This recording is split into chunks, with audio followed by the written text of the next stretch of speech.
Para sahabat, kembali ketemu lagi dengan Bung Bangsawan di Bangsawan TV. Mari kita saksikan kisah tragis di Pasar Impres Dalihana Tolu, Kota Parangsidimpuan, yang mana Kepala Dinas Perdagangan telah menggusur dan membongkar habis kamar mandi sehingga para pedagang dan pengunjung tidak tahu harus kemana untuk membuang hajatnya. Inilah pelanggaran yang dilakukan oleh Dinas Perdagangan Kota Parangsidimpuan di Pasar Impres. Tanpa melalui surat keputusan wali kota dan rekomendasi DPR, beraninya membongkar kamar mandi sehingga menyengsarakan masyarakat Kota Parangsidimpuan yang berkunjung, begitu juga dengan para pedagang yang ada di sana. Mari kita saksikan fakta-fakta yang nyata bersama langkah Bung Bangsawan di Bangsawan TV. Kami akan memaparkan bukti fakta nyata, akurat, dan terpercaya. Selamat menyaksikan, semoga Anda berbahagia.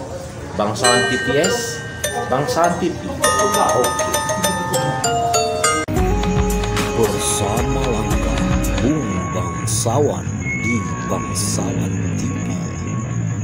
Mungkin Anda mengenal dengan Pasar Impres Dalihana Tolu yang terletak di Sadabuan, Kota Parangsidimpuan.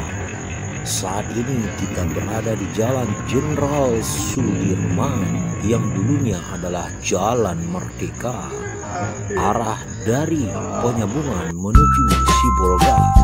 Persis letak persimpangannya di samping galon minyak ataupun SPBU dari Kota Penyambungan menuju Sibolga, belok inilah Pasar Impres Kota Parangsidimpuan. Pasar Impres memiliki historis dan sejarah yang sangat panjang. Akan tetapi sangat disayangkan, selama masa jabatan Irsan Effendi Nasution dan masa kepemimpinan Kepala Dinas Perdagangan Master Pasar Ibu, pasar ini tidak terurus dengan baik, bahkan luluh lantak dan tidak persoalan dan polemik yang terjadi di Pasar Impres. Pertama adalah papan merek disulap menjadi baliho.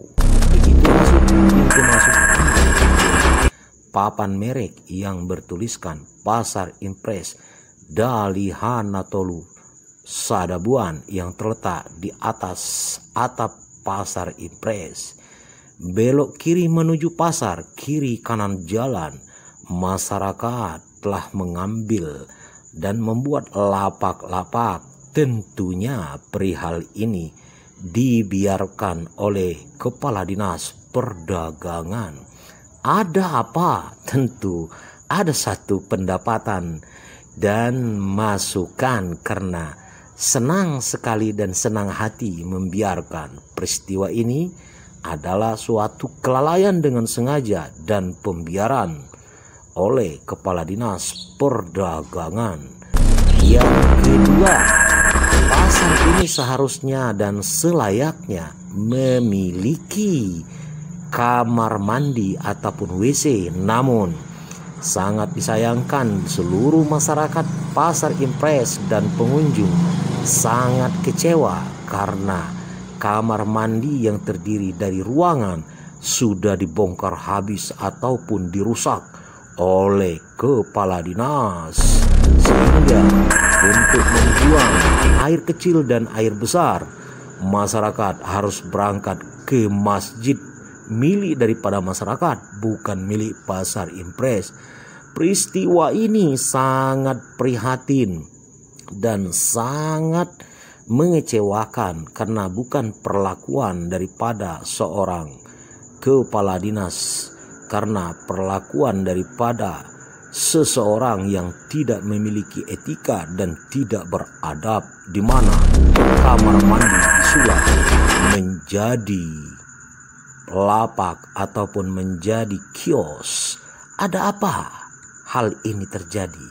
Ya, tentunya Anda paham dan tentu Anda mengerti, karena dijadikan kios memiliki pendapatan asli daerah secara gelap-gelapan atau permainan di balik layar. Bukankah itu yang dikatakan dengan korupsi? Oke, lanjut kepada nomor 3. Pasar ini sangatlah bau dan sumber penyakit yang akan menular kepada seluruh pedagang dan pengunjungnya akibat daripada tidak ada perawatan, WC yang tumpah dan paret-paret dipenuhi dengan kotoran, tidak pernah tersentuh atau dilakukan normalisasi paret selama 5 tahun kepemimpinannya. Tentunya ini adalah merupakan salah satu perbuatan yang menyalahi aturan dan pembiarkan. Kenapa? Karena retribusi dipungut 4.000 per lapak kali 700 lapak. Wow, sangat fantastis. Nilainya hampir 2.500.000 rupiah per hari. Bayangkan kalau kasih 1 juta. Selamat menyaksikan. Pak Rahim, apa kabar? Ya, siang Bang. Kok bisa Bapak nongkrong di Pasar Impres ini, Pak? Ada apa? Kita Pak sini narik. Ini kita sini narik Pak, bawa angkot. Oh iya, dengan kondisi Pasar Impres yang kamar mandinya katanya tidak ada lagi. Apa benar itu? Iya Bang, nggak difungsikan lagi tuh, tengok. Sudah berapa lama menurut Anda? Wah, udah bertahun-tahun juga lah Bang. 2 bertahun-tahun. Iya, Bang. Jadi buang air kecil, buang air besar orang kemana? Mana Bang, mau isi umum bayar 2.000. Oh, bukan dimasukkan dalam plastik lalu dibuang? Oh enggak lah Bang. Oh, Pak, dibuang nanti. Siramkan ini aja udah bau ini. Jangankan dibuang lagi plastik, udah banyak itu bau. Jadi kali. gimana dengan kondisi ini paret yang sudah tumpah ini? Kira-kira kalau banjir gimana? Ih, udah lah Bang, udah genang lah semua ini Bang. Genang bau lagi. Jadi masyarakat menjerit lah ya. Iya. Tapi masyarakat kenapa belum melapor ke DPR atau kemana-mana? Kayak mana lah Bang dibilang, kita belum melapor nanti nggak ditanggapin, kita orang apa lah Bang, kayak mana lah, diam aja lah kita Bang. Iya. Jadi Pasar Impres ini menurut pendapatmu semakin baik, semakin bagus atau semakin kumuh, semakin jorok? Makan jorok Bang. Makin jorok. Bagaimana harapanmu ke depan kepada pemerintah? Ya maunya dibetulan lah Bang ini semua ini, paret-paretnya ini apanya tuh. Oh, jadi paret-paret ini dibetulin semuanya yang ini nih ya. Nah. Kemudian Pak, dengan berdirinya ada lapak-lapak yang kumuh, bagaimana kalau misalnya pemerintah mendirikan yang bagus gitu ya kan? Lebih baik Bang, lebih lapang ini terminal ini. Oh. Ini sempit pagi apalagi sempit kali ini. Sempit lagi. Parkir pun kami nggak ada parkiran. Ini paret yang tumpah ini kalau musim hujan gimana? Banjir ini Bang sini, sampai jalan ini. Banjir sampai ke jalan? Wah, Naik sini Bang. ayo sini. Selama Bapak di sini ada nggak misalnya kena gatal-gatal, sakit perut akibat pencemaran lingkungan yang tidak stabil? Ya, kayak mana lah Bang kalau kita apa ini kan. Jadi hidung Bapak nggak merasa bau lagi ya? Udah biasa Bang, gimana lah mau terasa bau lagi. Saya aja baru masuk sini baunya luar biasa. Jadi Bapak nggak terasa lagi? Gimana mau terasa Bang, udah tiap hari sini gigi gini aja lah terus. Jadi udah netral lah hidung Bapak dengan bau busuk ini ya? Iya Bang. Oh, mantap sekali. Payah Bang ini.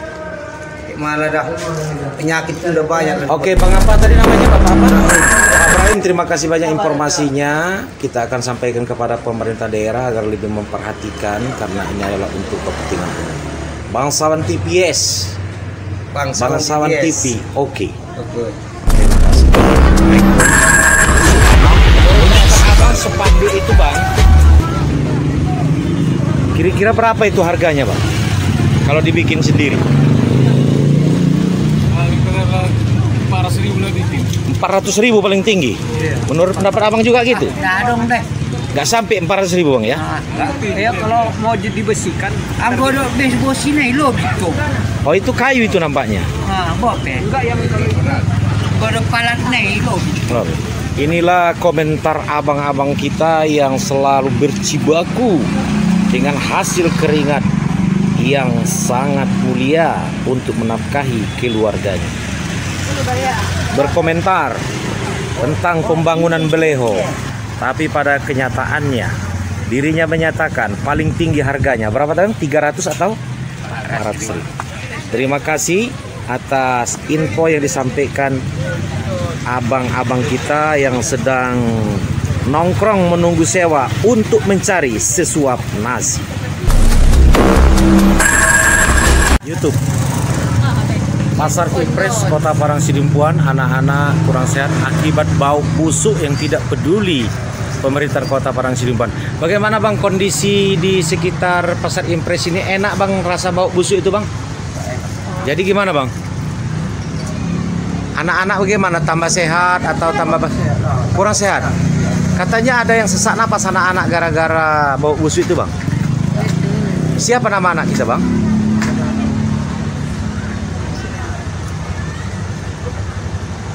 Hah? Nama abang siapa bang? Hah? Irman? Bismar. Nama istri ibu? Umi Hairiah. Umi Hairiah. Ya, inilah Bismar dan Umi Hairiah, sosok pengusaha warung yang merasa keberatan karena kondisi sampah yang sangat luar biasa. Sudah hampir lebih kurang 3 tahun ya Bu, airnya tidak pernah kering. Ini dia.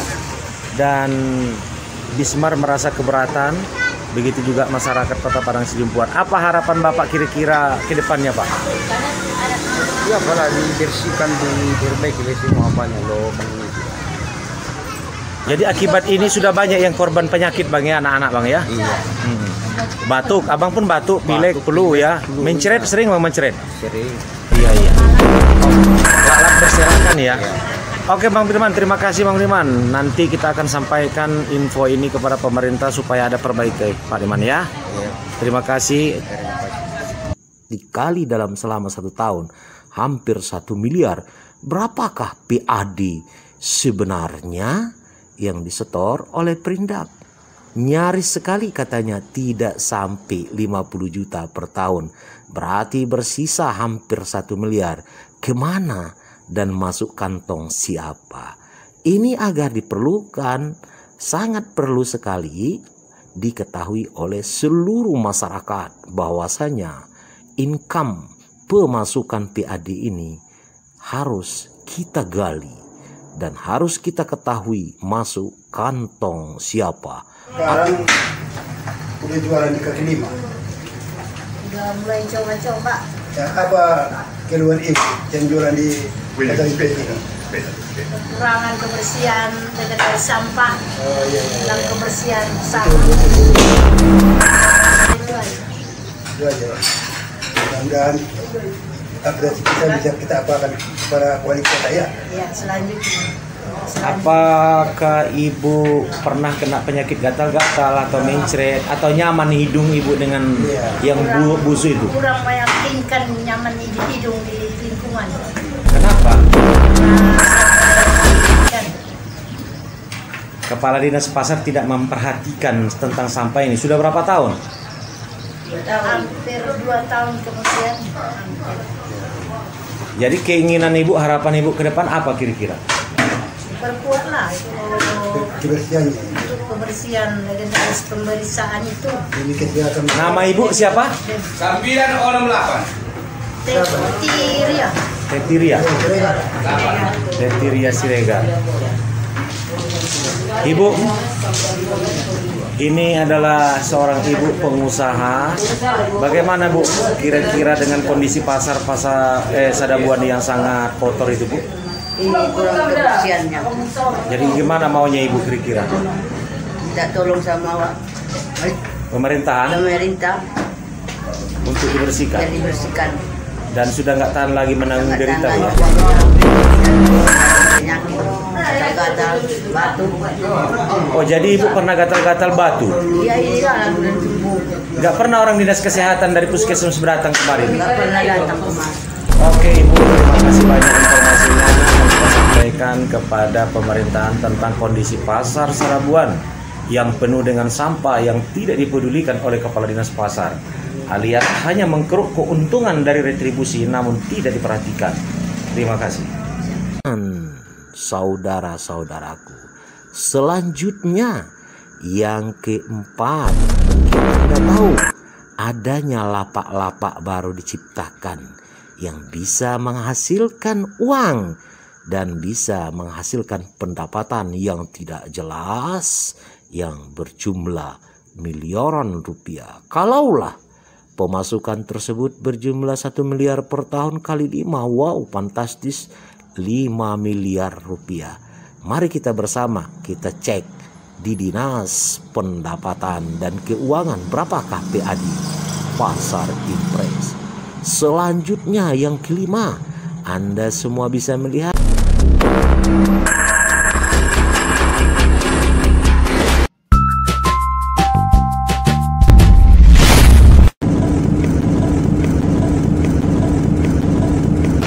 Menurut pendapat abang, spanduk itu bang, kira-kira berapa itu harganya bang? Kalau dibikin sendiri? 400.000 paling tinggi. Menurut pendapat abang juga gitu? Nggak dong deh.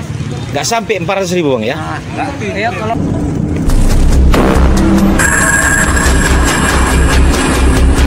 saya mau koordinasi sama abang. Itu ada pemasangan baliho merek Pasar Impres dari Anatol, Jadi abang becak berkomentar, katanya nggak sampai 300.000 baliho itu. Jadi menurut pendapat abang kira-kira berapa lah itu harga baliho itu bang? Baliho atau siapa sakit? Iya. Rasa listrik 350.000. Jadi 5 juta. Iya. Oh, taruhlah kalau siap pasang Lebih kurang 1,5 juta lah ya. Iya. Oh, oke Bang Ham, terima kasih komentar Bang Raham yang kembali menurut pendapat Bang Raham. Siap pasang. Jadi kalau lebih dari itu udah gak begitu ya. Itulah namanya korupsi itu Bang ya. Oke Bang. Itu yang saya Itulah tadi komentar Bang Raham sudah menyatakan harga baliho itu siap pasang lebih kurang 1.500.000. Iya. Tapi kalau abang-abang beca tadi menyatakan tidak sampai 400.000, lebih kurang antara 500 dengan 400. Dan itu adalah info fakta, komentar langsung dari masyarakat. Bukan karya tak kata, tapi adalah karyanya. Terima kasih. Demi kepentingan umum dan kemaslahatan. Sukses. Lapangan parkir yang seharusnya untuk parkir Pasar Impres dijadikan terminal. Tentunya hal ini berkaitan dengan Dinas Perhubungan. Berapakah setoran parkir mobil dan parkir kendaraan roda 2? Tentunya masuk ke kantong siapa? Wow, dari hasil wawancara kami nilainya sangat fantastis, hampir 4 juta rupiah. Hal ini perlu untuk kita perhatikan, khususnya pihak penyidik kepolisian dan kejaksaan. Jangan tinggal diam. Selanjutnya kita lihat lagi. Wow, ternyata pada poin 6 ini sangat luar biasa. Kenapa? Karena ada pelanggaran pembuatan titik baru atau pembuatan kios baru yang dikeluarkan surat izin sewa menyewa oleh kepala dinas tanpa melalui surat keputusan wali kota. Tentunya ini memiliki suatu pendapatan, makanya kepala dinas sanggup mengeluarkan surat izin sewa menyewa apabila satu kios yang dicipta berjumlah 90 juta. Berarti kalau 10 900 juta. Kalau ini benar, kita berharap pihak penyidik untuk segera mungkin melakukan tindakan preventif. Bersama langkah Bung Bangsawan, kita akan melihat keindahan daripada Pasar Impres apabila direnovasi. Itulah saudara-saudaraku, bagi yang menyayangi dan mencintai Pasar Impres Sadabuan yang memiliki histori yang sangat panjang dan bersejarah, sekarang terbengkalai dibiarkan tanpa ada pembangunan. Akan tetapi hasilnya digali masuk kepada kantong-kantong orang yang tidak bertanggung jawab.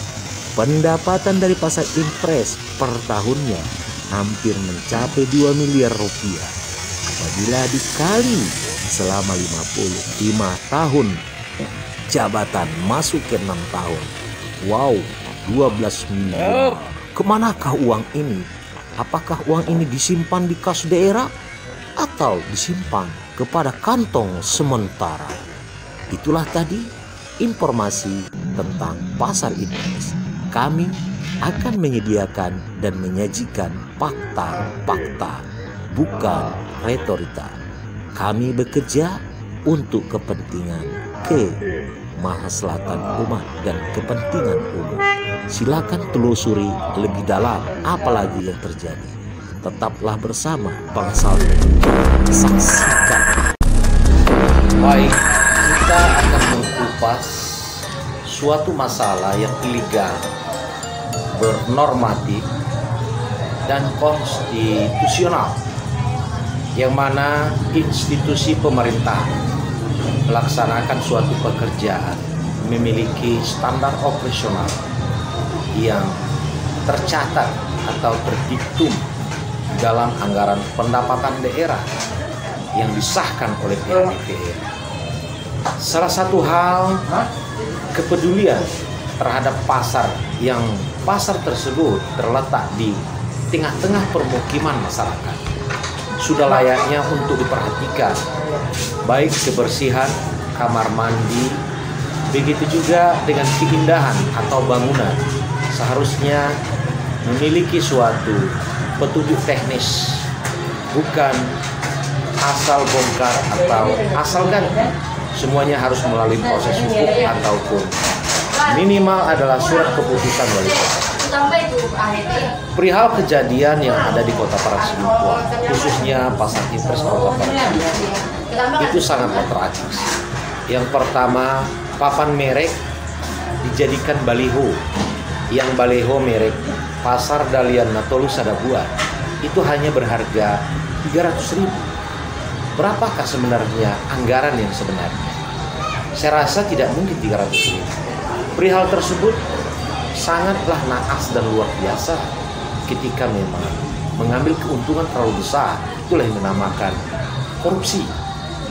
Nah, di dalam korupsi ini ada korporasi, ya kan? Salah satu contoh lagi itu adalah pemusnahan atau pembongkaran kamar mandi pasar impres Kota Parangtribuan, yang mana semenjak terbentuknya pasar impres ini selalu ada kamar mandi.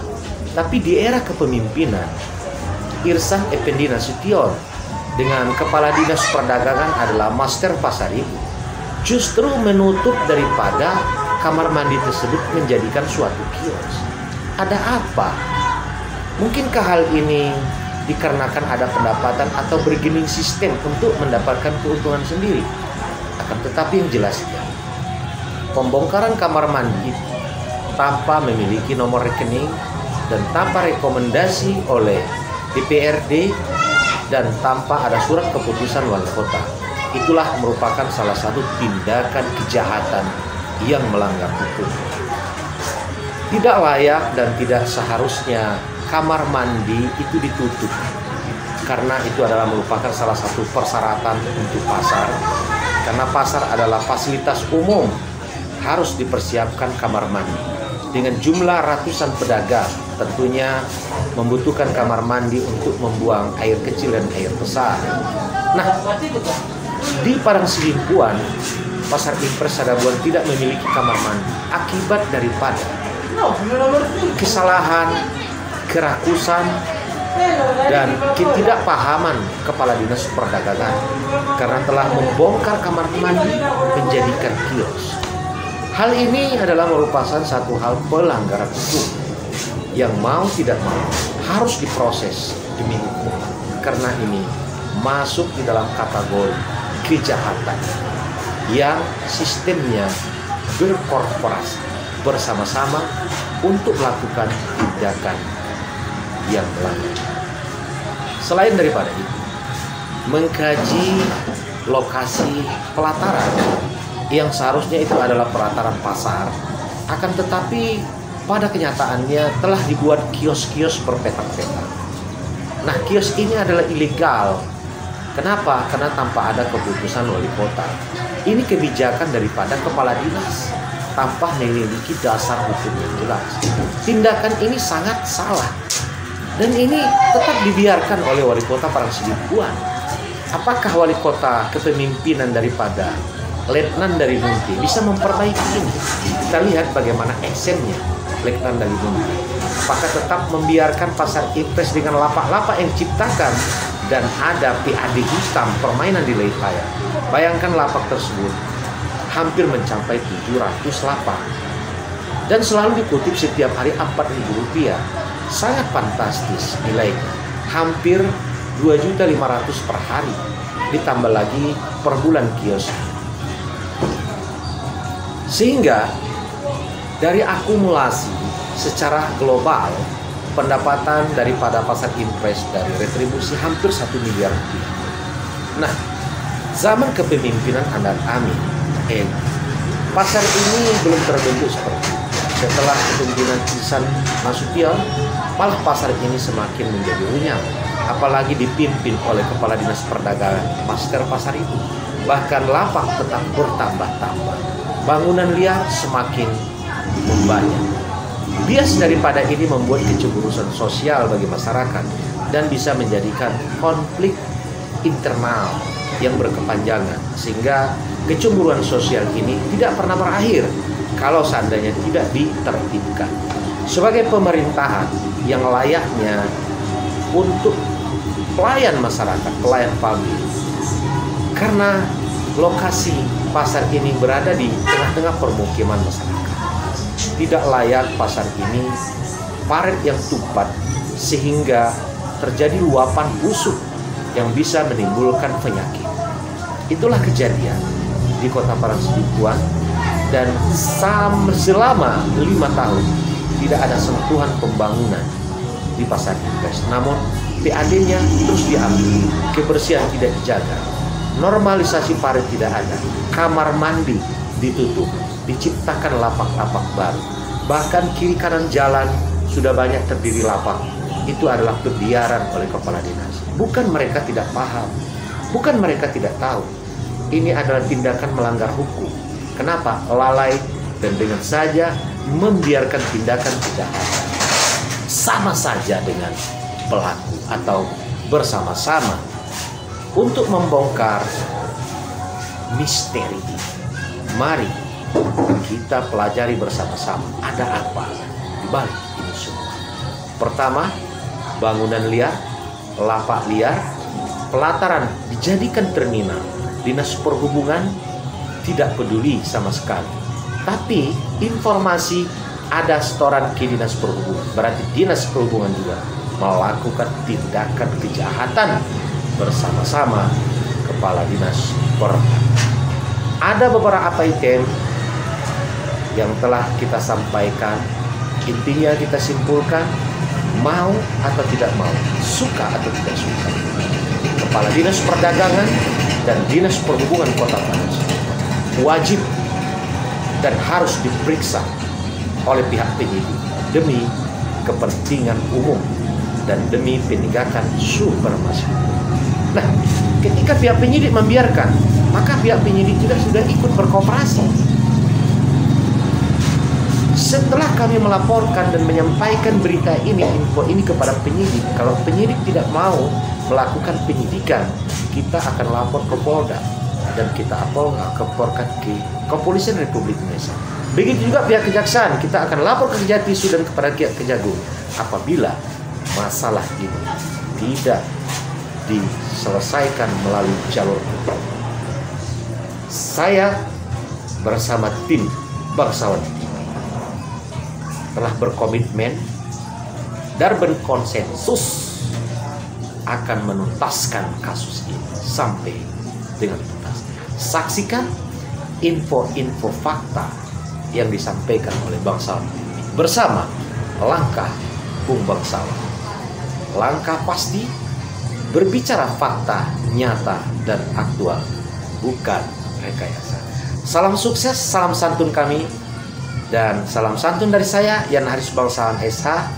Semoga Anda berbahagia bersama keluarga. Mohon dukungan dan doa restu kepada para sahabat. Kami berjuang untuk kepentingan kemaslahatan. Assalamualaikum warahmatullahi wabarakatuh. Bangsawan TV selalu hadir untuk kita semua. Terima kasih.